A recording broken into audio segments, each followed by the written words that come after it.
CMA inter फलिताల్లో Hyderabad Master Mind విద్యార్థులు సత్తా చాటారు. మాస్టర్ మైండ్ హైదరాబాద్ బ్రాంచ్ విద్యార్థులు టాప్ 10 లో ర్యాంకులు సాధించారని అడ్మిన్ ఇన్ఛార్జ్ వెంకటేశ్వరరావు తెలిపారు. ప్రీతం రెడ్డి 5వ ర్యాంక్, లక్ష్మీ ప్రసన్న 8వ ర్యాంక్, ప్రదీప్ 45వ ర్యాంకు సాధించినట్లు వెల్లడించారు. ర్యాంకులు సాధించిన విద్యార్థులకు సన్మానం నిర్వహించారు. అత్యున్నత బోధన పద్ధతుల్లో విద్యార్థులకు కామర్స్ కోర్సుల్లో ఆల్ ఇండియా ర్యాంకులు సాధించేందుకు దోహదపడుతున్నాయన్నారు ఇన్ఛార్జ్ వెంకటేశ్వరరావు.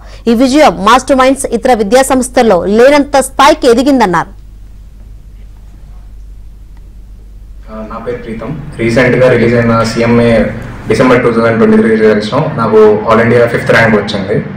అండ్ దీనికి సంబంధించి మా పేరెంట్స్ కి మాస్టర్ మైండ్స్ కి నేను చాలా థ్యాంక్ఫుల్ గా ఉన్నాను. హలో ఎవ్రీవన్, నా పేరు చిక్క ప్రదీప్. నేను institute of Cost Accountants of India exams December 2023 అయిన దాంట్లో నాకు ఆల్ ఇండియా ర్యాంక్ 45 వచ్చింది. దీనికి కారణమైన మెయిన్గా మాస్టర్ మైండ్స్, నా పేరెంట్స్, నా ఫ్రెండ్స్కి చాలా థ్యాంక్ఫుల్గా ఉన్నాను. Thank you everyone. Hello everyone, నా పేరు బంగారు లక్ష్మీ ప్రసన్న. నేను Master Minds Dilsukh Nagar branch విద్యార్థిని. రీసెంట్గా రిలీజ్ అయిన Institute of Cost Accountants of India December 2023 exams రిజల్ట్స్లో సీఎంఐ డెట్లో నాకు ఆల్ ఇండియా ర్యాంక్ 8 వచ్చింది. దీనికి కారణమైన మాస్టర్ మైండ్స్కి, నా పేరెంట్స్కి I really very thankful. Thank you.